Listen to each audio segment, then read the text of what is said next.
So equilibrium constants and equilibrium constant expression. This is an equilibrium constant expression. We saw this a little bit, and now we really need to understand this. So there's going to be this equilibrium constant. It's capital K. It has no units. It's always equal to products over reactants, and it's really nice in this class because, or in equilibrium, in that you know the exponent by just looking at the coefficient. It's important to notice when we look at this, these were all aqueous, and so,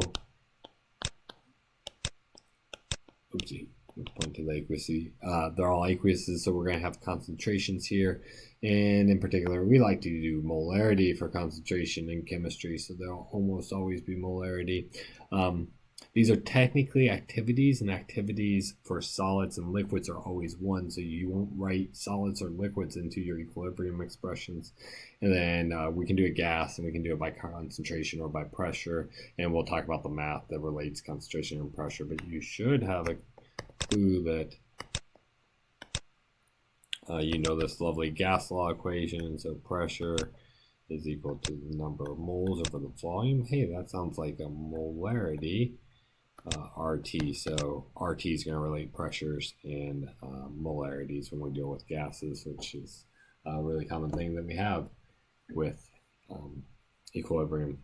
We'll be dealing normally in aqueous solutions or in gases with pressures. And as I said, there's all sorts of different Ks, or sorry, there's Ks, and they'll come all different types of things. They'll give you little things down here. A's, K's, B's, they're all the same thing. It's just like when we saw in kinetics, they give us a K1 and a K -1, and then we just have K. Same type of thing here.